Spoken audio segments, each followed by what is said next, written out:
Well, hello, Mr. Hanks. Nice to see you, Tim. Good Thanks to for see you, coming, too. everybody. Thanks for Yes. coming.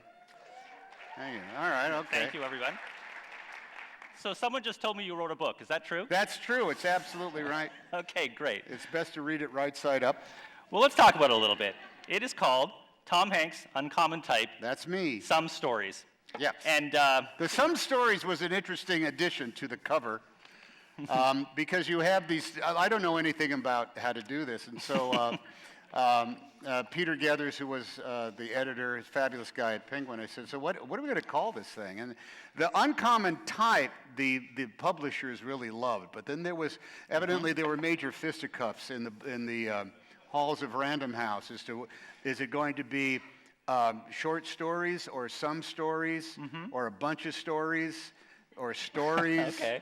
They were really super focused on a lot of meetings. what word was going to come before stories. I think And they you made came up with some. That was not your call? I said, you kids fight this out. I got no skin in this game. Well, regardless of what it's called, just I want to get this out of the way. It is just, it's brilliant. Oh, it's well, thank funny, you. Oh, well, thank you and very it's much. smart, and Thank it's you. clever, but it's also warm. And I just have to say, I've been meaning to say this to you since I read the book the first time, that as someone who's been writing for 20 years, it makes me a little sick that you knocked it out of the park Oh, please. on the first attempt. And so I would ask with both admiration and a bit of despair, how did this happen? Well, you know, I started up at my day job as an actor. Okay. Has always been a one that was just based on pure and utter instinct, where actually a lot is expected of you, but you don't have to show anybody what it is. I mean, you have to be attracted to it, and you have to have a passion of what you're doing, but you don't have to explain it. Right. You don't have to talk about it. There's no real work that you have to do, that you have to show. Okay. You just get to come up, and whoever it is you're working with, they'll give you a bunch of direction, and you say, yeah. Oh, look, just watch this, and then you go. Then you go and do Sure. it, and then they can play around with it. Right. This is not a watch this kind of thing. So we sit around down at the company. I have a shingle. You know, Playtone produces a lot of stuff, and all of the things that we talk about begin with some theme that we think would make could be examined by some brand of story. And we lean in each other's offices, the doorways all the time, and we talk about what the story could be, what the approach would be, what the perspective. But we also talk about a lot of times what the media is, what the venue should be for the story. Sure. Because they can't all be three-act feature films. They can't all be multi-part television series. They can't all be documentaries. And there's some that are so ephemeral that they don't really land anywhere. And over the course of the 20 years or so that I wanted to stop being the guy who waited for the phone to ring to say, would you like to do this story with us? I started, well, let's throw some in a crock pot or an Instapot and see what comes out. And some of them are actually in here that have just lingered because it's the nature that attracts. There's one story in here, for example. I'm the worst surfer on the planet Earth, and I haven't even surfed for a while. I have more injuries from surfing than I have memories of surfing pleasantly. You know, I got a scar here, and I got conked in here once, and anyway. And I was coming out of the water one day, and I saw a surfer still in his wetsuit, and he was sitting on a towel in the passenger seat of a very expensive it was a Mercedes sports car, whatever those two-seater Mercedes are. And there was a very well-dressed woman sitting behind the wheel. And I just thought, what's going on there? Sure. What is that? Is that illicit, you know? Is there shenanigans going on there? Sure. And that always stuck in my head, and that ended up being sort of one of the stories that. So some of them have been around and rattling around my head for an awfully long time. Well, it's funny. I actually talked to your friend Ron Howard this week, and I asked him, so are you surprised that Hanks produced this great work of fiction? And he said, no, he's always approached the work like a writer, whether it's... Well, that means I'm the cranky actor who kicks the shit out of everybody in those early productions. he put a Why big- am I doing that? That doesn't make any sense. Ron, this movie has no logic. You can't just have that happen. I don't get to walk in and pretend like I don't know what's going on. These guys were trained to fly to the moon, guys. They're not surprised by this. You know. It's like Noah says, boy, that's a really big rocket. That's right, boys, and we're taking it to the moon. Those guys know how big the rocket is. They know that. So yeah, but Ron is one of the type of filmmakers that actually says he does the worst thing a director can do to his cast. He says, what do you think? You know, so you got the script? Yeah. Well, what do you think? Well, I think you should have more scenes with me in them. You know, when you let actors take, you might know this Sure, absolutely. from that happy family known as the voices of The Simpsons. Absolutely, They all yes. get along and they all live together and they all Yeah. have potluck brunches every Sunday, I'm sure. But he is looking for not somebody to test the material, but also, I think, add dimensions to the stories. And a lot of people don't do that. Yes. Ron does. Yes. Well, I want to talk about the stories themselves, and one of the great pleasures was I felt like I was learning things about you, and I want to run a few things by you. Bring it on. Okay, so that story you just mentioned is called Welcome to Mars. Yes. And some dark shit, man. Yeah. There's, and I knew that, everyone's got that, but, it's about a desperately unhappy family, and they start out hilariously sad, and then there's a harrowing incident, and then an awful revelation, and then the end. Now, Move on. And I sort of felt like, not to get too personal, but what are you drawing on? Well, look, just in the background, I had a lot of step parents. Because both my parents pioneered the marriage dissolution laws for the state of California. Yeah. It was like when I was a kid, there were only 3 people I knew who had divorces: my parents and Elizabeth Taylor. Those were the only people that I knew Lofty company. had the excitement of divorce. Yeah. You didn't even see it in popular culture. If there was a single parent, it's because somebody died. Nobody just grew That's so right, sick my of each 3 other they sons, kicked where's the somebody mother? out of Yeah. the house. Yeah, those poor kids on Family Affair, their parents died.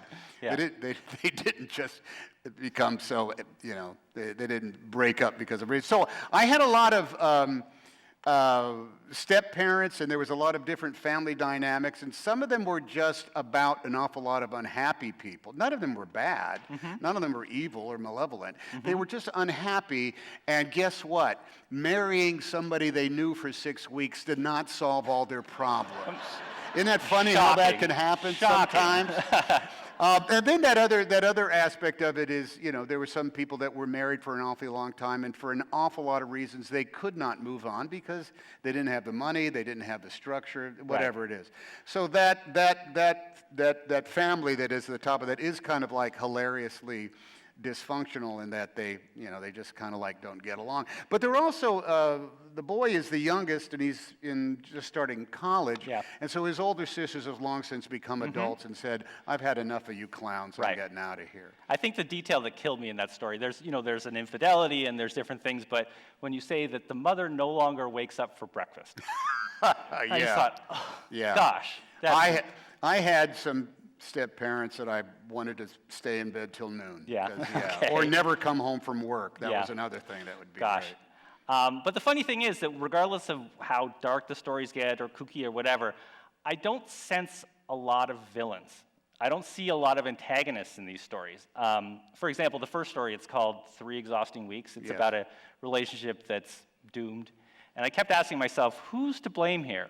And I felt like no one. Nobody's to blame. And that seems to be what's going on in all the stories. I have not, even when I was young and was drawn to certain, the things that a kid is drawn to, I never quite bought the antagonist-protagonist structure of stories. Because I understood the mythic quest and stuff like that. I understand coming across a minotaur or a one-eyed cyclops Right. and stuff like that. But I end up kind of feeling sorry for the one-eyed cyclops in Right. some ways. He's got his own set of problems. Alone in that Yeah. cave, and Yeah. Ulysses says, "My name is No Man." "Who blinded you, Cyclops?" "No man blinded me." "Well, then we're going to leave you alone." I always felt kind of sorry for that, and I have never been drawn to those types. Once you begin to start reading and stuff like that, I wanted even then to read about human behavior, and I think that you get in, particularly when you start developing television stuff like that, conflict is a big thing. Where's the conflict? We need conflict, and I always say, okay, we're making a TV series about paratroopers in World War II.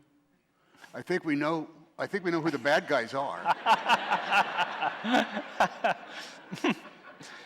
And I don't know that we need conflict amongst the guys, because I think conflict is kind of inherent in what they're going to do. So therefore, I don't think we need bad guys. We just need scared guys or pushy guys or guys who want to get laid. There's a lot of different kind of guys you can have, but you don't need to have conflict amongst them. And I think that is the great essence of human behavior. You can a lot of times you can trace this back to Hamlet, and I was in a production of Hamlet in 1977. I played Reynaldo. Thank you very much. Thank you. Reynaldo is the part that is cut from every production. Well, I can't Hamlet. I'm trying to place him. Reynaldo is a servant to the house of Polonius who was sent away to follow Laertes and keep him on the straight and narrow, Okay. and comes back and All right. reports. Thank you very much. Thank you. So I got to watch Hamlet every night when I was doing this. And I said, if Hamlet didn't have this ghost of his father, he'd just be, there'd be no bad guy in this. His father died, his mom remarried, and, Sure. You could say that King Claudius, right? Claudius. I mean, he's got some desires for a wife, but by and large, this is not, this is just human behavior. People kind of screwed up and trying to, maintain a status quo and get on to the next day. And I think, how many times have you gone and seen a really, really, really good movie, even like a James Bond movie? Mm-hmm. And, a lot of fun, but eventually you have to have that scene where, the Drax or Lord Cabell or whatever their Sure. names are says, "Before I kill you, Mr. Bond, perhaps you'd like a tour of my installation." Yeah. And it's like a bad guy for the sake of being a bad Sure. guy, and I always just thought it was just too easy, and it's not interesting enough. It just, I can't tell you how much delight it causes me that you still run up against bad notes from Hollywood dum-dums. Oh, dear Lord, Well, as soon as someone is, paying for, Right. for it, Yes. they always say, Yeah. "Where's the jeopardy? Can we have some conflict Sure. in here?" Raise the stakes. And it almost all, Nora Ephron, this is Nora Ephron's, that it is so hard to put a realistic woman in any movie, because the executives will come up and say, could the wife say something like, "When are you coming home?"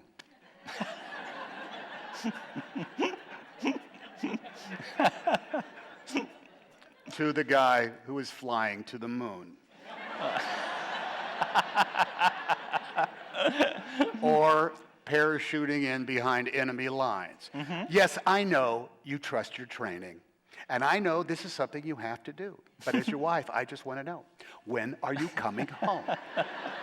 And so Nora, she was one that would Hilarious. just stay away from all that kind of stuff. And so I'm not. There is a desire for a what's the word? A bullet point sensibility Sure. of what the conflict is, and that's the great stories don't bother with that. Life is the conflict. Well, Life is there, yeah. getting on to the end of the day is the Sure. how do you get to the end of the day and Get into the Aratani Theater. and yeah. feel good about yourself? Yeah, yeah. Oh, dude, wouldn't you love to see a movie that just all takes place in a series of cars during the 3.5 hours it takes you to get from the other side of the 405 to downtown? you would be able to touch on the human condition and not. And honestly, no one will let you make that movie unless the cars stop and everybody gets out and dances on the hoods of their car. That's the only way they let that traffic jam movie happen. Well, and yet, you could have nervous breakdowns. Sure. You could have somebody who lost their medicine. You could have a guy fleeing the car. You could have all sorts of great stuff in that car. It's the Odyssey. All you'd have to do is find that abandoned piece of freeway and put 600 cars in it that do not move. That's it, except from here to there. Yeah. I always loved that. Sold. Yeah. Well, that raises a couple of questions that I meant to ask. There's one story that was just delightful. It's called A Junket in the City of Lights. Oh, yeah. And has anybody read the hardback? I strongly recommend thank you. it. Oh, thank you. All right. A lot of them. The rest of you are a bunch of cheap. A lot of them got bastards. book, and you. Yeah, you got your free book now, don't you? Yeah. And you signed the vast majority. I did, yeah. Absolutely. Hey, this is one thing I learned. So you've written books, you published books. I've done some writing. All right. Do they magazines. say? Well, you know, Tim, a signed book is a sold book. Yeah. Right. Right. Yeah. Right. And is it your experience that that's true? Oh yeah, I have the plays by Shakespeare I have all been signed by William Shakespeare. Sure. Why I bought the Folger editions. Keep in the first being you. place. Yeah. I have all Eugene's Yeah. plays. Eugene O'Neill's there signed. Sure. Yeah. Okay, that story, which is about a young actor experiencing his first press junket. I mean, I read that and I thought, oh my God, even Tom Hanks hates his fucking job sometimes. And I just found that so hopeful. So tell me more about the misery that is your life. Well, understanding when you're going out to promote any movie, you must understand, it is commerce. Sure. You might as well be rolling out new Coke or a better brand of Tide. As opposed to the art we're peddling. Yes. Well, you know, pick it up, read it, don't. And there is a huge industry that is based on showing up and covering it, whether they've seen the movie, like the movie. It's just business. Sure. You know. And I think the desire for you, as you're one of the artists in there, is you want to somehow represent why you made the movie in the first place, you know, the work that you put into it, and some support of the end result. And there's just people that just don't give a shit about that coming out of your mouth, and I get that. That's fine. Right. But when you are given a list of bullet points from the studio to say, here's how we'd like to sell this movie. Right. Study these bullet points that will tell you about the character you played. Gosh. And will tell you what your movie is about and why you made the movie. You know, and what it means. And they will all end up having kind of like catchphrases in this, you know. It's like you start using the catchphrases that experts in the marketing department whose job it is to promote movies will tell you, we're trying to promote this now as an argument between science or God. I said, well, that's funny. You know, I never saw the movie as being a question about science or God. We understand that, but that's the way we're promoting the movie. Gosh. So it's like you have all this kind of pressure on you, and nobody prepares you for the soul-sucking, self-loathing experience you will have of trying to talk about your movie and yourself to an endless parade of people who don't care what you have to say for 6 minutes a pop. Bring it. They don't care. Right. They don't care. A handful will. And when you see them like Patrick Stoner from Philadelphia, when you see him, you love him because he loves movies and he's going to ask you some important questions. But all the rest of it is like, you have done 829 6-minute interviews, and you're going to have a snack for 10 minutes, and then you're going to come right back and do some others. And you've got somebody who has flown in, and he knows everybody there, and he doesn't have a cigarette, but he might as well. Sure. You know. And it's like, come like, so here we are. We're talking to Tom Hanks about his new movie. So, Tom, tell us about your new movie. And you've been doing it for 9 days in a row. This is your 14th city. Sure. You've been yelled at and told what to say every Yelled at. minute of the day. You've been stuffed into cars and taken off and getting your photo taken and have people scream at you. And you can't even string together words with your lips anymore. It's like you think you're talking and you're out of sync with what you're actually saying. And a guy who's number 129, and by this is going to go on, it's going to be seen by everybody who watches the TV monitors at the gas station. Hello, here I am, an eye on Hollywood for Union 76 TV. And you're going to be that big. You're going to be that big. And he says, so, tell us about your new film. So you can just see everybody is just kind of like going like this. Oh, hey, there's Tom Hanks, and he's talking to me from the gas station right there. So this is one of the outlets that they have to say, and you're going to have to explain something about, well, what it really is we're trying to ask the question of what's more important, science or God. And it doesn't make, none of it is even remotely connected to what you did, but you're plugged into the process like an ongoing campaign. And the guy in here is not unlike a guy with the first time they send you off. You think, hey, you get a free trip out of it, you get some stuff, and all you have to do is give some interviews. 24 hours later, you want to shoot yourself in the head for coming along on this thing. And you literally just got to tough it out. And they're feeding him these phrases like, what was the kiss like? It was a kiss. Always the same chord. Let me tell you something. I made a movie called Charlie Wilson's War. Great. Great.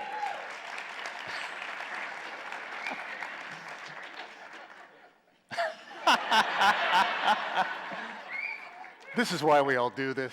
To have moments like that. Bless you. And this movie was about the Afghan War, the collapse of the Soviet Union, the machinery of politics, by way of 2 or 3 of the most colorful characters that actually really lived in as they did this. And you know what question every single television interviewer asked me about that? Showing my ass in the hot tub. Wow. So, I have to Tom quickly erase Hanks, that question. you climbed out of that hot tub. Yes, I did at the beginning of the movie. You showed your ass. What's that like? Why'd you do it? And they were like hooked on it. And sometimes they'd be talking, they'd ask some other thing. And wait, yeah. Yes. So that was your ass in the hot tub. The producer said, ask him about the ass. Make sure you mention the ass. And, so this thing that we just kind of did one day because, hey, all you ladies got to be kind of like naked. I'll be naked too. You see my ass as I pop out. Who cares? But, at the end of the thing, you think Katie Couric's head is going to pop on the Today Show because you showed your ass in a movie. Never mind the collapse of the Soviet Union. That's wow. Not nearly as important as my fat ass. But the junket in the City of Light, a lot of that stuff is almost exactly a version of what And they've found no way to humanize it. You haven't been able to use your clout to say, I shall not do this. There is some things you can do in a while. Yeah, you can kind of like put your foot down and not put up with some stuff. But there's other stuff that if you take pride in what it is, you don't want to let anybody down. People have invested in this. So, and you worked hard with some friends. You want to go out and you got to do the right thing or try to. Right. Next thing you know, you're going off to Singapore and people are asking about your ass in a hot tub. Doesn't work out that way. Well, I will cut all ass questions from the rest of the interview. God bless you. I want to talk about some of your characters. Specifically, there's a lot of different themes. As I said, I found it delightful. One thing I noticed is that you've got a lot of stories which center on women and who are fed up and disappointed by the men around them.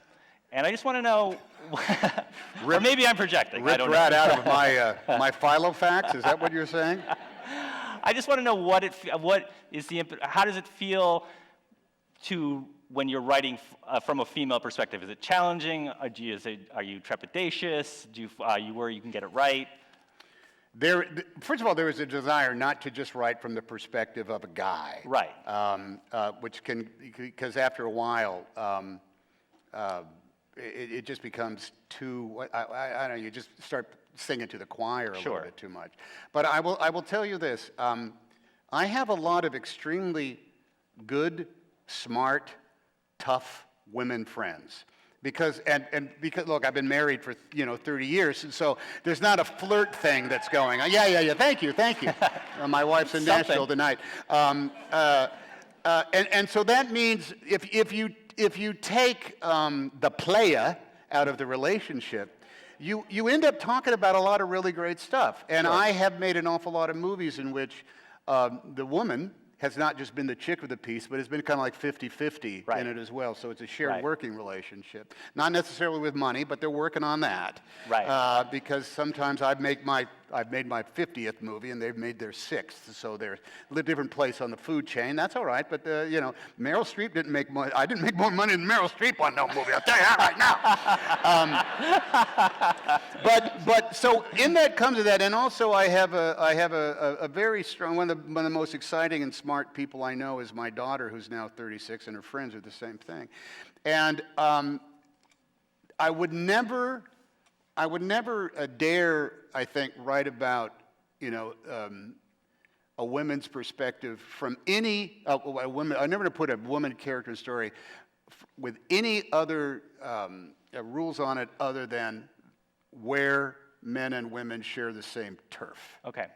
Meaning that if you are single, there are things that are similar Sure. for a woman or a man. There's a lot of stuff that is a mystery that I'll never be able to write about. But there's also that perspective. There's one story in here about a single mom moves into her new house, and she literally dumped the jerk that she was married for a while, and she's got the 3 kids and how she's going to get on with things.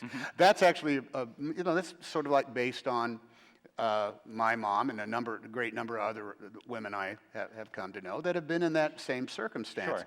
And outside of them being women and the whole kind of thing that men will never understand because we don't speak that language, there is the realities of society, which is rent, food, the well-being of your children, and at some point the search for some brand of significant other that may or may not happen. Sure. And if it does happen, is it going to be better than the one you just got rid of or not? Sure. It all ends up being some brand of faith in your own taste and serendipity that Sure. don't always come together. Well, that's a wonderful segue because I love that story, and I was hoping you could read a segment Yeah, of that sure. story. It's called A Month on Green Street. And just to set it up, this character's name, I believe it's Betty Monk. Bet Monk. Bet Monk, yes. She has no interest in meeting a man. She's just got out of a terrible marriage. She's moved into a new house with her children.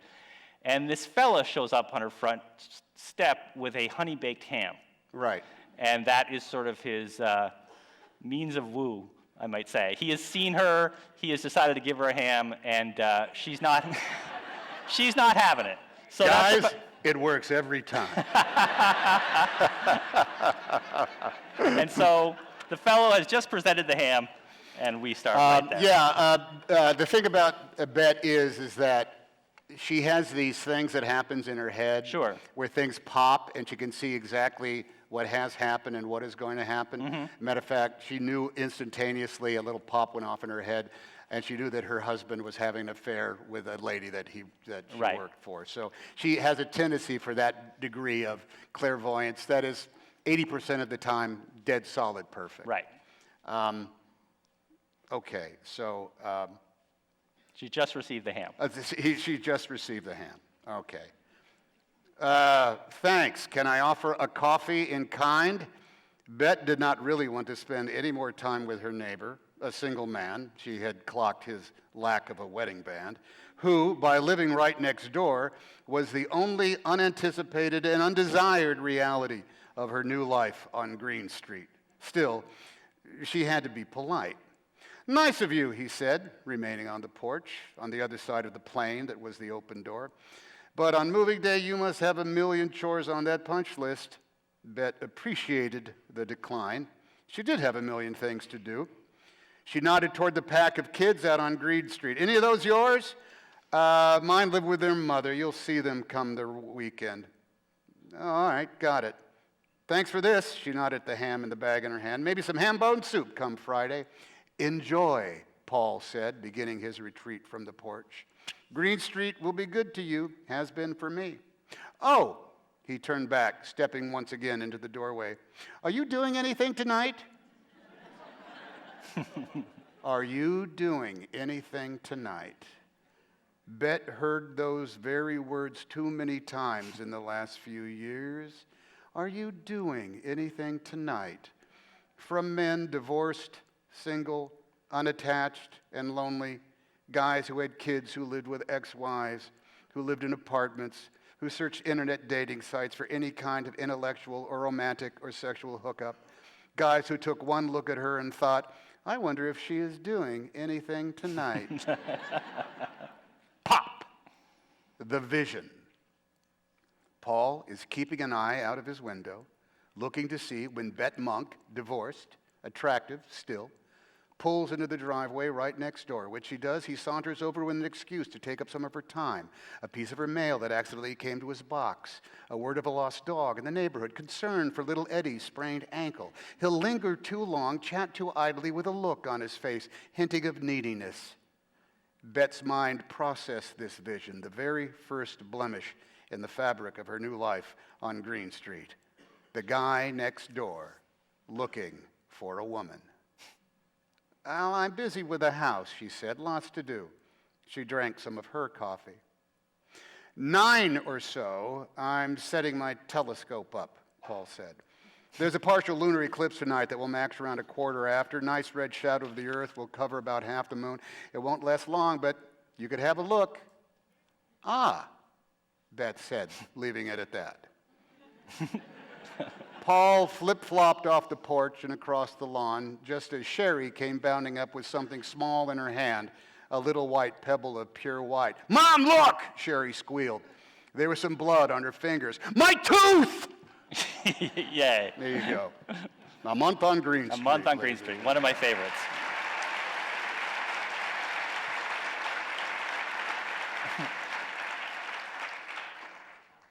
Well, that was delightful. But I also want to talk about some of the other things that I expected and wasn't disappointed. Your abiding interest in space. Yeah, can't shake it. We have a triptych of stories, if I'm using that word correctly, of about 4 characters. Oh, yeah. 4 characters. The first is a realistic story. The last is kind of a whimsical story, which I love. In the middle story, they go to the moon, or they go around the moon. They go around the moon, yeah. Yeah. Of course. And it's fantastic. Well, that was the first story that I wrote, and it came about because I simply wanted to go back and revisit the moon somewhere. And when I was working on all of the stuff that we've done about the space program, I've done like 4 or 5 projects about the space program. Dave Scott, who walked on the moon on Apollo 15, as well as done some other things. I was talking to him one day about the math of, how do you get to, the math of the moon would keep me out of the astronaut corps. I don't know math. He said, oh, no, it's not too hard, just learn the formulas. Yeah, I said, but I can handle 2 plus 2, but 2 times 2 starts messing me up a little bit. Well, Tom, it's actually pretty simple. If you know the numbers, and you threw a hammer far enough up in the sky, it would form a figure 8. It would go around the moon, it would come right back to where you are. And I always thought that, well, that's kind of like what's the math for that, first of all? And I thought that was just the coolest analogy of physics. Gravity, physics, time, distance, thrust, load, drag. And I had read, has anybody read those great volumes of like the New Yorker in the 30s, the New Yorker in the 40s, the New Yorker in the 50s? I blew through all of those because both the fiction and the nonfiction was just some of the greatest stuff I've ever read. And so I wrote that story based on what I knew about how it would be possible for people to build a ship and fly around the moon. Not land on it, but fly around the moon. So I populated it with 4 characters that sort of cracked me up. And they make it, and they come back, and after the while, it's kind of like, all right, so we went to the moon. Here we are. Kind of like the world. It was based on, it's called Alan Bean plus 4, because Sure. Alan Bean, who just passed away not too long ago, was the 4th man to walk on the moon. No one knows who Alan Bean is. Fantastic. And he kind of looks like, when I met him, he looked like an overweight orthodontist. And yet he had gone to the moon, and he walked there for 2 days. And in that, there's a line where he says, and Anna hugged me like I was still her boyfriend. And in parentheses, it said 3 exhausting weeks. And then I took that phrase and turned it into the title for the story of their romance for 3 exhausting weeks. Well, that story... She almost killed the guy. I know, I felt so... Yeah. I mean, she's clearly a woman you want to date and who's also going to kill you. She would devour you. She's going to kill you. I was exhausted. You. The scuba lessons, the waking up at 4 in the morning. She would exhaust you. Yeah. But it's so sweet that they both come to the same conclusion as that. Yeah, it ain't going to work. He's not going to measure up. Yeah. But going back to the space issue, I can't help wondering, in your position, can you not call up Elon Musk or Richard Branson and say, count me in? Is this a desire, or do you just want to stay on Earth and talk about it? There is something I would say about this, but I literally do not want to go on record as saying it. You're amongst friends. I mean, where would it go outside of this room? Interesting, okay. Let me just put it this way. The experience that they are offering in space is not the one I want. Very diplomatic. I want an experience in space that is the full throttle thing. I want to be up there for a while. I want to be going to see something I've never seen before. Because here's what's going to happen. Chances are, between you and me going up into space, the odds are that one of us is going to be so violently sick for the first 24 hours that it ain't no fun. And it's very possible that both of us will be violently sick for the first 24 Very hours. closer Think than we are here. because your guts are floating around. Right. And your ear doesn't like that feeling, and the blood rushes up to your head. So if I was going to go up into outer space, I would want to make a circle around the moon. There is a saga, there's a story, and I've heard it actually, it's true, when you're on the far side of the moon, the dark side of the moon. When you pass around the moon and you're in the shadow of the moon, there is no reflected light anywhere in your vision. So just like that, the cosmos becomes infinite and deep, and it's nothing but pearls and stars as far as the eye can see. I would like to see that without an upset stomach. Great. And that would be good enough. And it for may me. still happen. But also you got to have a good window, because any spacecraft that went into space had windows that were much more than this. You know, that would be like looking at the universe through a snorkeling mask. Sure. So you got to have a good window on it too. Another great theme in this book is new Americans, immigrants. Oh yeah, yes. Which I love, and for personal reasons, I happen to be a new American. I just crossed over a bridge in Detroit. It wasn't that dramatic, but yeah, but you escaped a lot of hard times up there in Ontario. It's traumatic memory. You had to live with the metric system. And imperial gallons, which is more than a gallon or less than a gallon. I still have no idea. They left. I was in the general. See, even Canadians don't know. I was in betwixt and between. You know what happened is I have a little bit of a bone to pick about this. In 1973, America and Canada made an agreement that they would both go to the metric system. Exactly. And Canada said, fantastic. And then we look back and we're like, where are you? I'll tell you why. I'll tell you why America walked away from the metric system. This is what people signed up. This is the answer people Because in want to know. ballparks, they had on the outfield fences how far you had to hit the ball to get a home run. 345 feet. That was a home run in a ballpark. No, it wasn't. It was 107.6 kilometers. What the fuck is that? Yeah. But I just love, there was an edict from Congress. The entire United States of America said, screw it. Yeah. Sticking with feet and inches and miles. This is nonsense. Whereas the pliant Canadians were like, whatever you want, we will just go ahead. All right, Your Majesty. Whatever, however it is you live up there. Amazing Canadian accent. Well, speaking of, there's a great story called Gosi Kostas. Gosi Costa, yeah. About a Bulgarian fellow who comes to America, dirt poor, no money in his pocket, on a Greek frigate, and takes his chances in New York.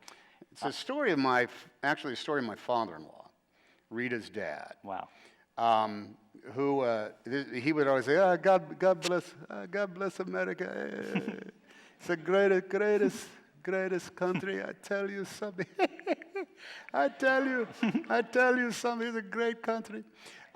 He got out of communist Bulgaria, and on multiple. What years are we talking about? We're talking about right after the war, Okay. right when the borders closed, Okay. and East Germany became, East Europe became one of the Warsaw Pact Soviet bloc countries, and getting out of him was a death-defying, harrowing experience. And I found out about it because when our first kid was born, it was still an infant. I got up early, and the in-laws were staying over to help with the baby, and so Dad would get up, and I said, Dad, coming downstairs. Hey, Dad, what? I get up early. I tell you, I'm going to have. I like to have my coffee. And I'm going to sweep. I'll sweep up, And so I tell you, I like to get up. I said, and he mentioned something about the old country, And I finally said, hey, Dad, how did you come to America? And then he told me essentially, there's some stuff that's made up in there, but by and large, how he came to America is in here. And he slept in Central Park for... He slept in Central Park. He had no money. They had the guys on the ship had stolen his clothes, and Wow. He had a limited amount of cash. And all he could do. And the story of how he got his first job is exactly what went on in here.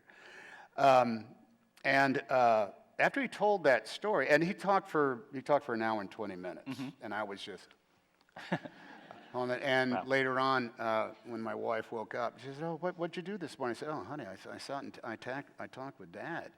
He told me about how he came to America." And she said, "How did he come to America?" Wow. And that's this other thing of he just was getting on to the next day. Sure. He was just trying to figure it. And so what he went through, he didn't think of anything other than, well, that's, it's just an old Sure. story. There's nothing that unique about it. And all of his friends had done some version of it as well in order to come to the bona fide promised land Right. where you could get a job and save your money and buy a house. And the fact that he did that with absolutely no complaint whatsoever. And just a spirit of, giving the same fair shake that he got from an awful lot of people. Amazing. It was always, it's incredibly, it was always very inspiring to me because he was as unassuming a guy as you would come across. But then when he said, "God bless America," he meant it in every single way. He Right. said, he would have been a pig-ignorant communist Right. guy that wasn't allowed to do anything if he hadn't somehow escaped from the old country. And now I want to know at the end of the story, the character has just barely gotten himself a job as a dishwasher. What happened to Rita's dad? What life did he set up for himself? He lived in New York for a very long time. He was part of the Bulgarian community that starts having dances and stuff like that. And he learned English. He went to night school and learned English with people who were Polish and every language of the world. He learned how to speak English. At some of the dances where the Bulgarians and the Greeks and Albanians, they all got together and would have dances. He met Rita's mom, and they moved out to Los Angeles because one of the relatives were out there. Says, "You got to get out here." And he got a job. What job he had, his first real job that he had in New York was he was a bar boy at the King Cole Lounge at the St. Regis Hotel. Wow. He sliced lemons and put out all the stuff. And he was a bartender all his life. Sure. He tended bar, he served drinks at the pool of the Beverly Hilton Hotel, and he worked at Chasen's for a while. And then if you went to the bars at both the Hollywood Park and Santa Anita, he put in a lot of years there between the two tracks, and kept his salary, paid his tips, kept his tips, and just slowed back when you could do that. And the things he must have seen at Chasen's. Oh yeah, or any yeah. of those We places. we took him to Chasen's. You know, you know, it was great because his wife became an actress and married a movie star. So suddenly, he was kind of like, "Hey, this is a great country, I tell you." You know, hey, Wow. this is. We're going to Hawaii on vacation. This is okay. You know, this is first class. Look at this. Look at this hat. The son of a gun. He's so comfortable here. Look at this. I'll have the orange juice. Yes. Son of a gun. They bring me orange juice. So he won the lottery. So that's big. But before Chase's closed, we took him there, and he just told the stories of where he worked and who came in and who he served drinks to. He was a fabulous. Now it's a Bristol Farms, I think, or something. It's well, better that than, you know, Comerica Bank. Right, You know, right. They're all turns into, you know, banks. Yeah. What's the deal with the typewriters? Tell me about the typewriters. That's the one common thread in all of the stories, is that at some point typewriters appear. There is a story in here that's called "These Are the Meditations of My Heart," which is almost verbatim how I got my first real typewriter. Wow. The guy, I had a crappy typewriter that I needed serviced, and the guy wouldn't touch it because he says, "This is a toy. It's a piece of junk. It's made out of plastic. It's not a machine. It's a toy." And he pointed to all the typewriters he had up on his wall and said, "These are machines. Machines!" I was like, wow. He doesn't want your money. Yeah. He doesn't want your business. Actually, he sold me one for $50 plus $5 off for the piece of junk typewriter that he said, "I'm going to throw it in the trash," along with the $5 I got off. But there's something about the permanence of the document that you create, which is as unique as your own fingerprints. Even if you retyped it, it would not be the same exact document. Sure. It has the letters on a true typewriter. The hammers shape a letter over an ink ribbon that stamps that letter into the fibers of the paper, not onto the top of the paper. It dyes the fiber of the paper, the same way an oil or gouache will enter into the canvas of a painting, and it will stay there forever. So if you piece together a perfect phrase or a great paragraph, or you somehow to explain the wonder of your child, or somehow land on the perfect words of love to the partner that you've had all your life or want to have all your life, you have created a work of art that is singular in and of itself. And if whoever receives that, if they just put it in a shoebox and keep it out of sunlight and don't let the house burn down, that document will last as long as the gargoyles of Notre Dame. There's this permanent something that is carved into stone, and I think that's just kind of cool. Yeah. I think you end up you can leave a string of these, almost like with your fingerprints with your DNA on them, based on how hard you pressed down on the keys and how fresh the ribbon was and what the quality of your paper was. That's one aspect of it. The other aspect of it is the pleasing sense of timbre and cadence and tempo. When I love writing on a typewriter because as you're thinking, you know what you're surrounded by? Silence. And when you have it and you're actually creating, you hear a definitive kind of like drum beat of the quality of your own thinking. Chuk chuk chuk chuk chuk chuk chuk chuk chuk chuk, bang chuk chuk chuk chuk chuk chuk chuk chuk, ding. Chunk, chunk, chunk, chunk, chunk, chunk, chunk, chunk, chunk, chunk. And that becomes this kind of like, rhythmic jungle drum that is in direct sync with your brain. Yeah. And I think that's kind of like an interpretive dance that your physiology experiences. And did you write any of the stories on a typewriter? I'm not insane.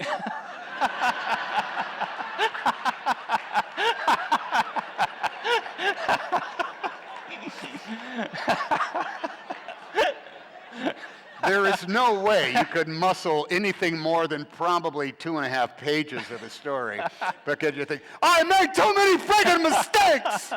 But I would play with paragraphs. I would write down notes. I would do outlines. And there was the one story, A Month on Green Street, I actually started the rough draft for it on a typewriter that I bought when I was in Atlanta, working, believe it or not, working on the movie Sully. Okay. And I got about 3 pages into it and said, okay, I know where this is going, but I cannot keep it up on this typewriter.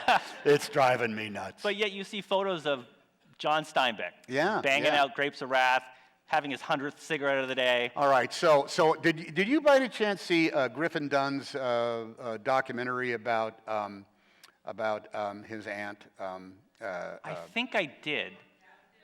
Joan Didion, thank you very much. It was so great. It was great. Yeah.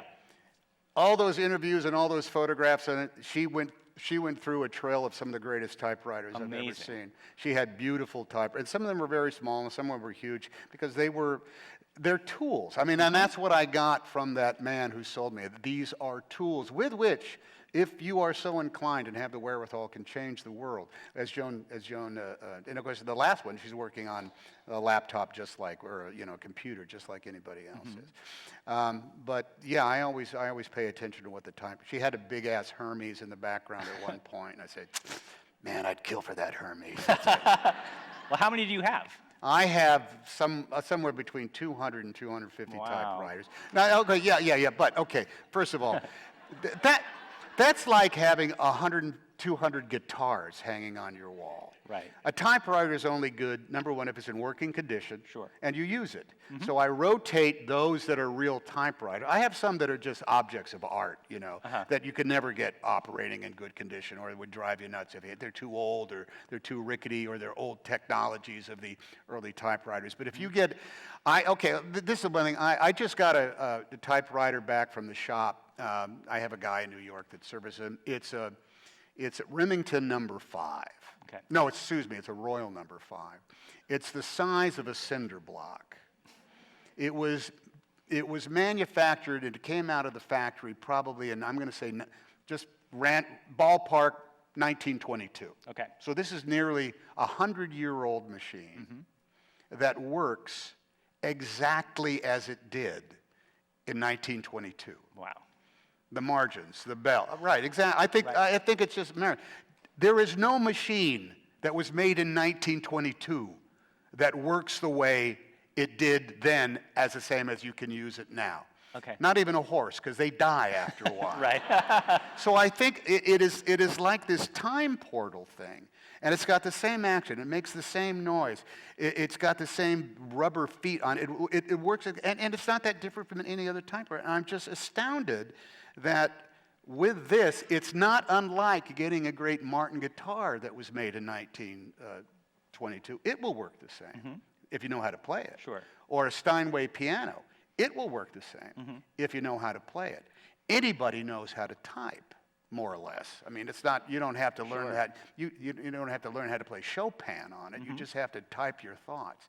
And so here is this magnificent example of human ingenuity that requires a human interface with it in order to be useful. Right. A typewriter sitting by itself might as well, you could throw it away if nobody uses it. But bring somebody with an idea to it, and no matter what the year between then and now, you can write something that will mean something to a lot of people, maybe change the world, or if nothing else, remind you what to pick up at Gelson's.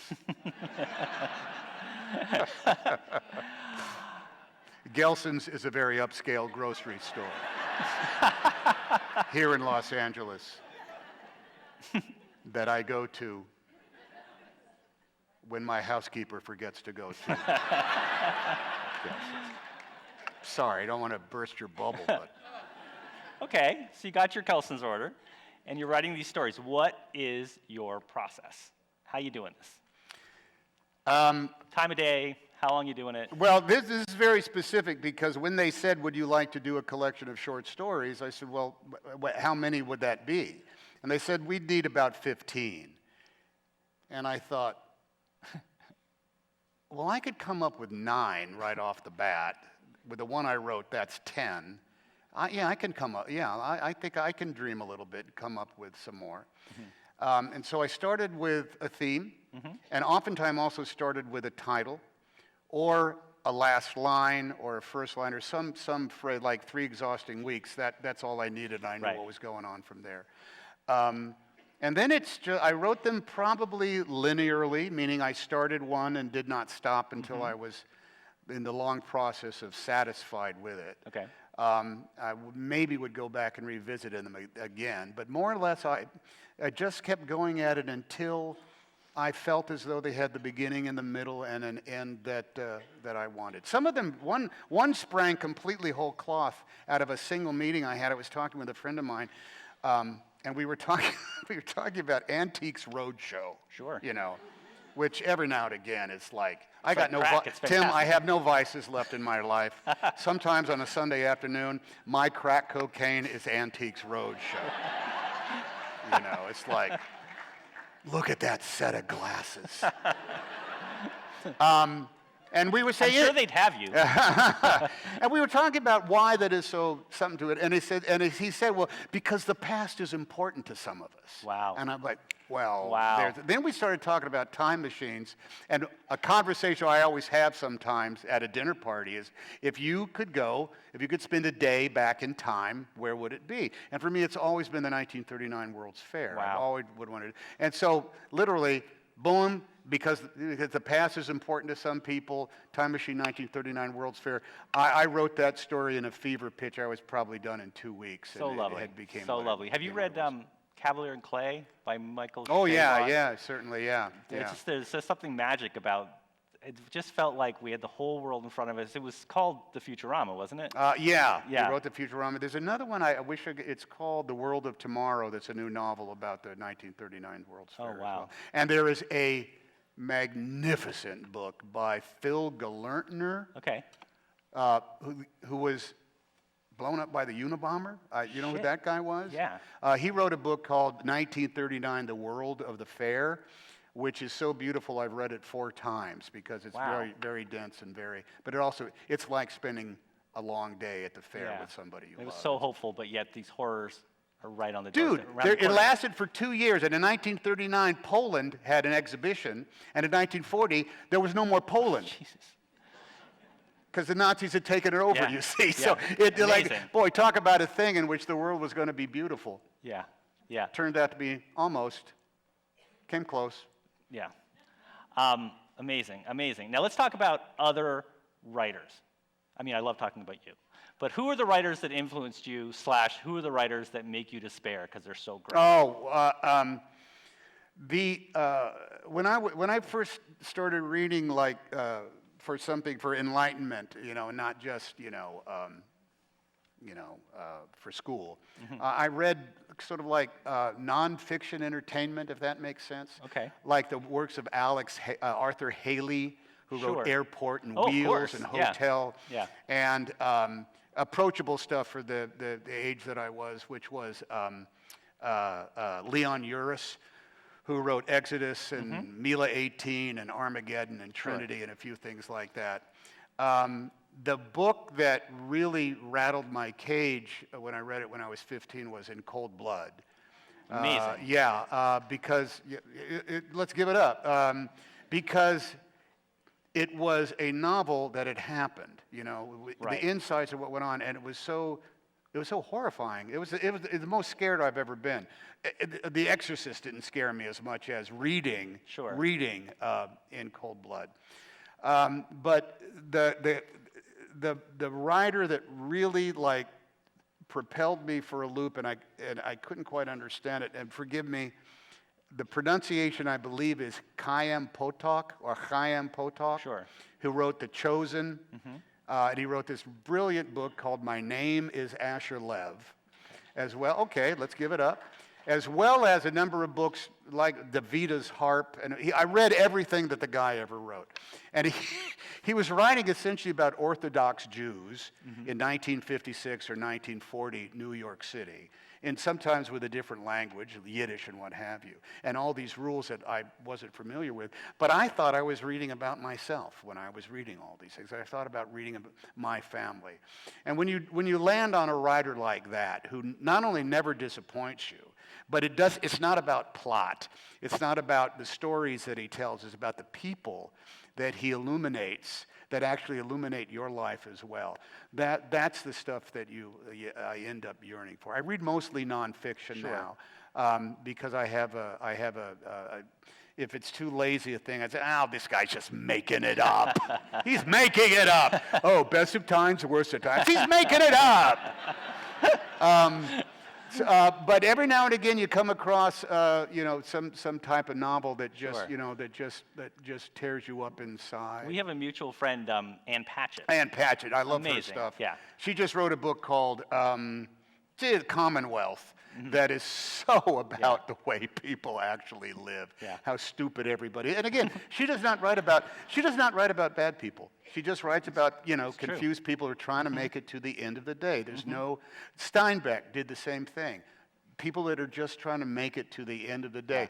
I remember reading a short story by Steinbeck. It was in the second half of The Red Pony, or maybe it was The Pearl, called Junius Maltby. Have you ever read this, Junius Maltby? It is, I think maybe in 25 pages, it was the most heartbreaking story I've ever read. I read that in high school. And so those kind of great writers, when they surprise you, a lot of great writers, you know what their myth is. You know the myth of, it's already a bit of, countenance that their books carry with them. Sure. But then you actually go ahead and read it, and you go like, wow, this was 10 times more complex than I thought it was going to be. And Steinbeck's stuff always was to me. Right. Well, I also want to ask, and this is, forgive me, it's maybe a little bit of a downer. I feel like, as dark as some of these stories are, there is a pervasive hopefulness that things are going to be okay. And I guess I just want to know, Tom Hanks, are we going to be okay?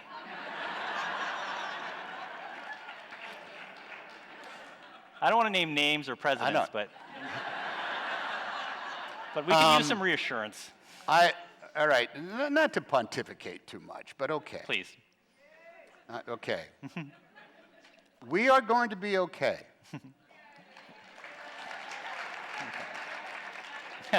But if we choose to be so. Okay. Meaning that we know what's wrong. We know that it is wrong. No one is going to change it for us. We are going to have to do it ourselves.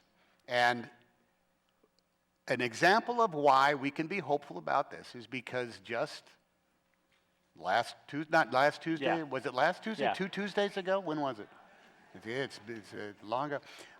We saw a lot of people choosing to make it better. Yeah. Choosing for things to be okay.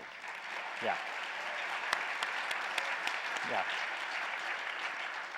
And the fantastic, I memorized this, so forgive me, but I memorized it because I think it's something that should be understood by every single person who is in America. And I don't mean Americans, I mean people who are in America. Right. Some of those immigrants that have chosen to come here, whether they're going to get to stay or not. Right. And it's this collection of words that actually defines why we're here and what each and individual job, the job is for each and every individual one of us. We have to choose to live up to these words. We have to choose to make it a part of our life and make it a part of our social responsibility and make it the thing we have to participate in every 2 years, which is not, that's a bunt for crying out loud. Not a big ask. We go to the dentist every 6 months. We should be able to take part in this every 2 years, which is to assume the mantle and proclaim that we, the people of the United States, in order to form a more perfect union, to establish justice and ensure domestic tranquility, to provide for our common defense, and to promote our general welfare, and to guarantee these blessings for ourselves and for our posterity, do hereby ordain and establish a Constitution of the United States. Now, let's hear it for the guys who wrote that.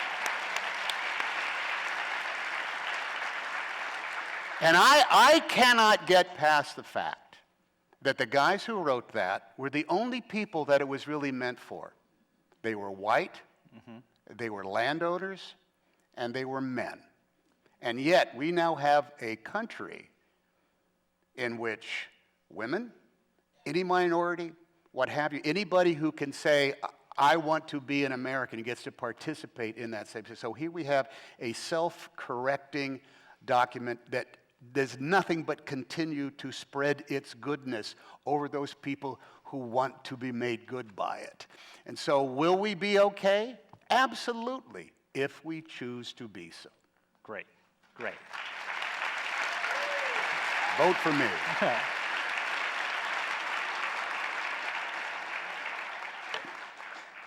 Bosom buddies. You got it. 8:30 Thursday night. Let me tell you a quick story about Bosom Buddies, all right? Please, I love that show. So me and Peter are on, we're the Bosom Buddies, Of course. damn it. Kip and, we were on Merv Griffin for crying out loud. Fantastic. These new kids, fantastic. The Bosom Buddies. Came out. We had been on TV for about, I think, 5 weeks or something like that. Thursday nights at 8:30 after Mork and Mindy on ABC. Good slot. Thank you. Good Thank slot. you. There were only 3 networks, so it was a big deal. Yeah. Actually, I think we had something like 11 million viewers, and we were dead last in 3rd place. But we had 11 million viewers. That's like Big Bang Theory. Yeah, it was almost like that. Yeah. Yeah, Big Bang has that about right now. And so there was a show that was coming out on CBS that starred this good-looking guy, and he got on the cover of TV Guide before his show even premiered. And we had been Thursday nights at 8:30 for 5 weeks, and all of a sudden, here comes Magnum P.I., and this guy, Tom Selleck, is on the cover of TV Guide. His friggin' show hasn't even been on TV, and he was opposite us. He was on at 8 on CBS, and he killed us. Oh, gosh. He killed us, Tim. And so there we are. I'm in my pantyhose, and I got a bra on. I got a wig and lip gloss, and I'm leaning in Peter Scolari's door. Can you believe how unfair this business is? I mean, what is that? What is ABC doing? What do we pay? What do these publicists get paid for if we can't get on the cover of TV Guide? We never made the cover of TV Guide. Oh, man. Never did. Tom Selleck did. Well, you had a loyal viewer in We Canada. did. About 11 million viewers. Fantastic. Yeah. Ted, I feel somebody is signaling to me. Are we looking to? I think he's over here. Yes, there he is. We are ready for a few questions from the audience. Great. Okay, Ted, talk. Mr. Hanks, seen some of the movies and projects you've worked on, and I recently saw you blurbed Michael Beschloss's book. I get the feeling you have a thing for history. Can you talk about that? Yeah. Good history is not about these mythic eras of long ago. It's about people then behaving just as people behave right now. The details might be different. The technology is going to be different. But what drives people then drives people now. There is a fantastic, Michael Beschloss is a great writer and historian.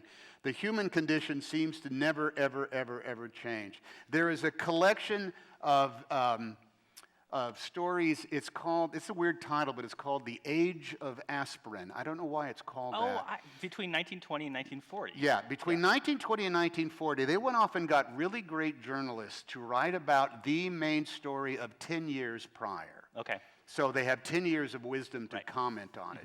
And it's everything from Amy Semple McPherson to the Canadian quintuplets. The Dion's. The Dion quintuplets to Calvin Coolidge, a few others. And because it's 10 years after the fact, they can put it into a perspective of the wisdom of experience. I'm going to tell you right now, Amy Semple McPherson is no different than any religious business that exists right now, a cable television thing like that. She ran it the same way. It was the same sort of... the Dion quintuplets were these 5 babies that got turned into an inhuman industry for a while, and you just see all the machinations of greed, of schlock, commercialism that goes on, and you recognize it 10 times from anything that goes on today. And here's a great, you know what Calvin Coolidge, he was the governor of Vermont, New Hampshire? Huh? What was he? He was the governor of Vermont, right? So he was president for 8 years, and the damage he did to society and America was so severe that even he knew it. And you know what he did in the years before he died? He wandered around his small town in Vermont apologizing for his administration. Wow. I'm so sorry. I didn't know. I'm so sorry. Gosh. So you read these stories like these are about people. Biblical. They are just about people that are getting on. So history, to me, is not about, oh, let's find out more about what happened back then because it will never happen again just like that. Right. It happens the same exact way every step of the way. Are you a fan of Robert Caro? Oh, man, his books are tomes, Unbelievable. man. Yeah.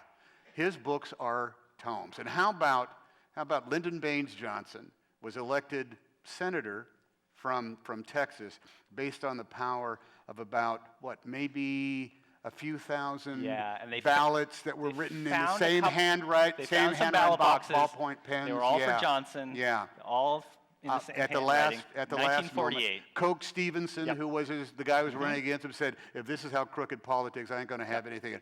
And you know what we ended up with after that? A little thing called Vietnam. Yeah. So, not to disparage any of the great work that Lyndon Baines Johnson did, but that politics is dirty. Yeah. And Robert Caro showed just one of the dirtier examples of what that was. Amazing. We have time for a couple more questions. Tom, what's the main difference between conveying an emotion as an actor versus doing it on the page as a writer? Oh, God.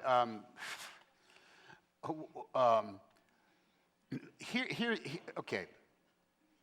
If you're writing about it, when you're trying to convey emotion, it is a sensibility that you're getting in touch with and putting it through this sieve of explanation. You have to come up with the words for it, and the words have to be very particular, and sometimes they spill out just like that, and other times you're saying it's not quite there. I'm not there. There's a sequence. In one of the books, it's called A Special Weekend, about a little boy who's spending a weekend with his divorced mom, and they go back and visit the house where the little boy lived. And for him, he's seeing the house where he spent his entire youth. This is where he grew up, and it's a very, very special home for him. And he's kind of like amazed, and he feels, oh my God, I can't believe. Look at it. This is where we live. This is where. And for him, it's a wonderful experience. But for the mother, it's the place where her marriage collapsed, Right. and she experienced such pain and horror. She hates this friggin' house. Right. But she's not going to say that. So that's an emotional thing that you had to find. In movies, I'm sorry, the only way to be emotional is to go there. And it's not always pleasant. You have to go there. You can't fake that shit. You know, Yeah. you have to get to this place where you are worked up so that Yeah. you are actually going through the emotional crisis that you are depicting on camera. Can you imagine writing that scene at the end of Captain Phillips? That's the thing that comes to mind. Well, in fact, it wasn't written. We just went there. We had actually shot the as-written ending of the movie, which was different. And this was because of, who Paul is, but also I think what we had all gone through in the course of making the movie, which was very tactile. Sure. And we had the actual captain of the ship that had rescued Richard Phillips was there with us. And we had just shot the scene here and the scene there. And we had what was probably going to be the ending or an ending of the movie. And the captain was there. And I asked the question, one of us asked the question, and says, when did you actually talk to Richard Phillips? He said, well, I didn't see. I was busy with the Department of Defense guys and the SEALs, so I had a lot of stuff to do still down in the CIC. So I didn't see him for quite some time. As a matter of fact, I didn't meet him until he'd come out of the infirmary. And Paul Greengrass says, infirmary?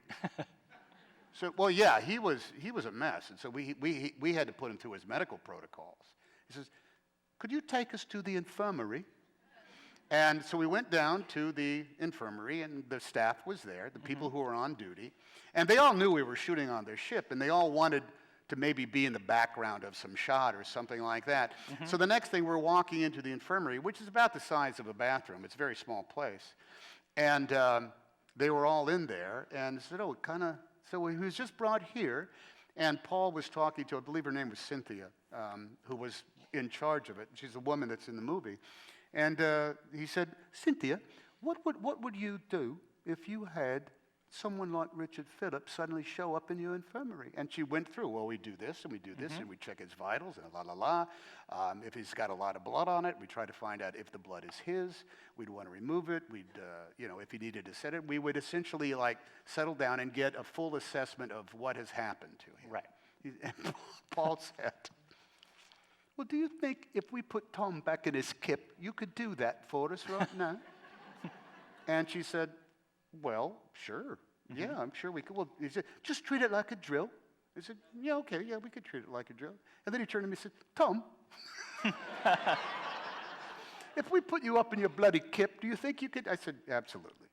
So we were limited because we only had 4 of the T-shirts that were left, the bright orange T-shirts that he was told to put on. And so we bloodied him up. And the first take that we did was she got flummoxed because, it's not a natural thing to have a crew in a small place with lights and a camera going back and forth between. And she said, I'm sorry. And Paul said, don't worry at all. We'll just do it again. Just do it again. And I said, look, you have done something that everybody has done in a movie. I've done it. Meryl Streep. Anytime you want an example of movies, you throw Meryl Streep in there. I didn't even know Meryl that well then. Meryl Streep has done it. Robert De Niro, every great movie star has. Anybody in a movie who says, stop, and let me start again. Sure. You cannot do anything wrong here. If it's not any good, it won't be in the movie. Right. And the good news is she hadn't cut my T-shirt yet, because they cut the T-shirts off you. So we just went up and we refreshed the blood. And we did it probably, I don't think we got through all of our T-shirts. I think we did it 3 times. And the reason that it was able to happen, because number one, and this is important, this is about going there in order to ask the question, is we weren't thinking about it. We wouldn't say, oh, let's try this, we'll do this, we'll mop this up, da-da-da-da. They were just going to operate on procedure, and I was just going to operate on behavior. And the shoot, and particularly with the guys, with Big B, Barkhad, older Barkhad, younger Barkhad, Mahat, and Mustafa, I think was the other guy's name, who were all from Minneapolis and were all Somalis. They were intense, friendly, but when they were on point, particularly Barkhad Abdi, they were serious about what they were doing, and they were scary. And quite frankly, they beat the shit out of me for the better part of 3 weeks. I mean, they slapped me and stuff. They were all part of the thing. They slapped me and they say cut, and then we talk about how many shots till lunch. It's like that kind of thing. But we had it. It was a very, very, very intense time, and so because it came up and we hadn't thought about it, and we were getting a freebie, it was able to flow the way it is. But the only way to make that happen is to go where indelible. It goes. Amazing. And our final question for the evening, are any of these short stories going to be adapted into a movie?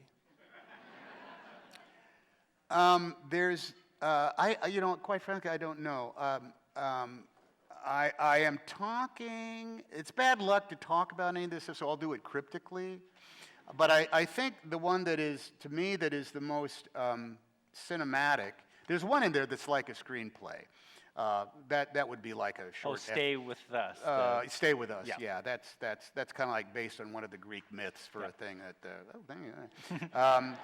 I am pondering the cinematic elements of because the past is important to us. In order to see if that could seems like a natural. Be the developed. one where he goes back to the World's Fair. Yeah.